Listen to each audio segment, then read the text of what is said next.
శ్రీ గురుభ్యో నమః. యూట్యూబ్ ఛానల్కి స్వాగతం.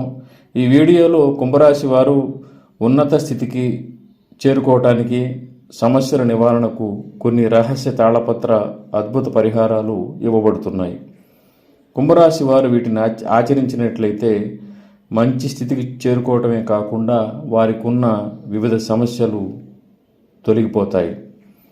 ధనిష్ట 3-4 పాదాలలో, శతభిష నక్షత్రంలో, పూర్వభద్ర 1, 2, 3 పాదాలలో పుట్టినవారు, లేక పేరు ప్రకారం ఈ నక్షత్రాలు కుంభరాశికి చెందిన ఈ నక్షత్రాలు ఈ రాశి అయినవారు అంటే కుంభరాశి అయినవారు, ఇంకా కుంభలగ్నంలో జన్మించిన వారు ఈ సింపుల్ రెమెడీస్ని పాటిస్తే సమస్యలు తొలగిపోతాయి, ఉన్నత స్థితి ప్రాప్తిస్తుంది.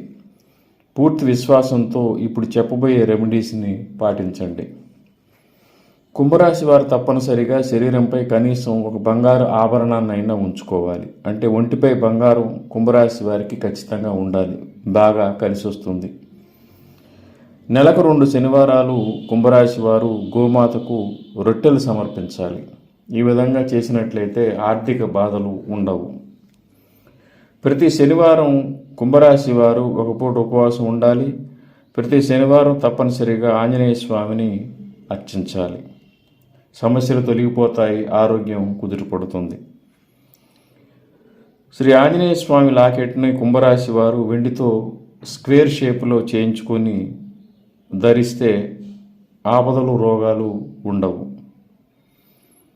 కుంభరాశి వారు తరచూ శనీశ్వరునికి తైలాభిషేకం చేయిస్తూ ఉన్నట్లయితే ఆర్థిక స్థితి మెరుగుపడుతుంది, రుణబాధలు ఉండవు, ఆరోగ్యం కూడా కుదుటపడుతుంది.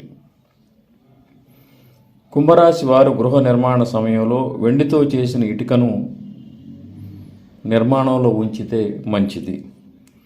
పూజా గది, గృహ గర్భం లేదా ఈశాన్య దిక్కుల్లో ఉన్న గోడల్లో ఈ వెండి ఇటుక వచ్చేటట్టు అమర్చినట్లయితే వీరికి లక్ష్మీ కటాక్షం కలుగుతుంది. ఆ ఇంట్లో సుఖం, సౌభాగ్యం 2 ఉంటాయి. కుంభరాశి వారు ప్రతి 4 నెలలకు ఒక చవితి తిథి రోజు పుట్టలో పాలు పోస్తూ ఉంటే మంచి అభివృద్ధి గోచరిస్తుంది. కుంభరాశి వారు తప్పనిసరిగా నుదుటిపై బొట్టును ధరించాలి. ఈ విధంగా చేస్తూ ఉన్నట్లయితే మంచి మార్పులు జీవితంలో ఉంటాయి.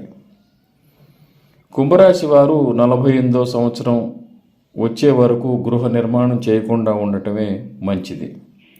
48 ఏళ్ల తర్వాత గృహ నిర్మాణం చేసినట్లయితే వీరికి బాగా కలిసి వస్తుంది. ఈలోపు గృహ నిర్మాణానికి అవకాశం లభిస్తే తండ్రి పేరు మీద లేదా తల్లి పేరు మీద లేదా జీవిత భాగస్వామి పేరు మీద గృహ నిర్మాణం జరుపుకోవచ్చు. కుంభరాశి వారు దక్షిణం ఫేసింగ్ గృహంలో నివసించకుండా ఉండటమే మంచిది. కుంభరాశి వారు తమ ఇళ్ల ముందు బాగా కాంతివంతమైన లైట్స్ని పెట్టకూడదు, డిమ్ లైట్స్ని అమర్చాలి. ఇంటి ముందు కనుక రాత్రి సమయాల్లో బాగా కాంతివంతమైన లైట్స్ కనుక ఉన్నట్లయితే కుంభరాశి వారికి ఖర్చు పెరుగుతుంది.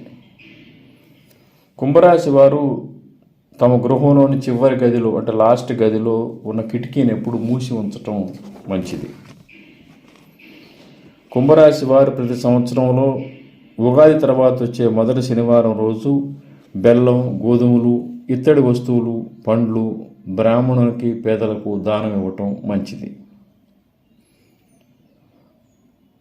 ఒక వెండి వస్తువులు కానీ లేదా వెండితో చేసిన చిన్న గోళీలను కానీ కుంభరాశి వారి దగ్గర ఉంచుకుంటే బాగా కలిసి వస్తుంది.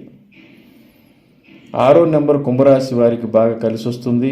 ప్రతి నెల 6, 15, 24వ తేదీల్లో ముఖ్యమైన పనులు చేపట్టవచ్చు. కుంభరాశి వారు ఎప్పుడూ లైట్ బ్లూ కలర్ పెన్ కానీ కర్చీఫ్ను కానీ దగ్గర ఉంచుకోవటం మంచిది. లైట్ బ్లూ కలర్ డ్రెస్సెస్ని ఎక్కువగా వినియోగిస్తూ ఉంటే కలిసి వస్తుంది. వీరికి lucky colour light blue. Lucky number 6వ నెంబరు, 5వ నెంబరు కూడా వీరికి బాగా కలిసి వస్తుంది. కుంభరాశి వారికి బుధవారం, శుక్రవారం, శనివారం లక్కీ డేస్. ఈ వారాల్లో నూతన పనులు మొదలుపెట్టినట్లయితే పనులు విజయవంతం అవుతాయి. కుంభరాశి వారు వెండిలో గోమేధికం కనీసం 4 క్యారెట్లు తగ్గకుండా ధరిస్తే కలిసి వస్తుంది. కుంభరాశి వారు ప్రతిరోజు శ్రీ దత్తాత్రేయ స్వామిని కానీ ఆంజనేయ స్వామి వారిని కానీ ఆరాధిస్తూ ఉంటే బాగా కలిసి వస్తుంది. కుంభరాశి వారు వెండిని ఎవరికి గిఫ్ట్ రూపంలో లేదా దానం రూపంలో ఇవ్వకూడదు, చాలా నష్టాలు జరిగే అవకాశం ఉంటుంది. ఇవన్నీ కూడా రహస్య తాళపత్ర రెమెడీస్. వీటిలో ఎవరికి వీలైన వారు ఆచరించవచ్చు. వివాహ, విద్య, ఉద్యోగ, వ్యాపార, ఆరోగ్య ఇంకా ఇతర రకాలైన సమస్యలతో ఇబ్బంది పడే కుంభరాశి వారు వీటిని కనుక ఆచరించినట్లయితే మంచి ప్రయోజనం కలుగుతుంది. సమస్యల నుండి బయటపడటమే కాకుండా ఉన్నత స్థితికి చేరుకుంటారు. కుంభరాశి జన్మరాశి అయిన వారు లేదా నామ నక్షత్రం రీత్యా ఈ రాశికి చెందినవారు లేదా కుంభరాశి జన్మలగ్నం అయిన వారు వీటిని పాటించవచ్చు. శ్రీ దత్త శరణం మమ. శ్రీ ఉమామహేశ్వర కృపాసిద్ధిరస్తు. స్వస్తి.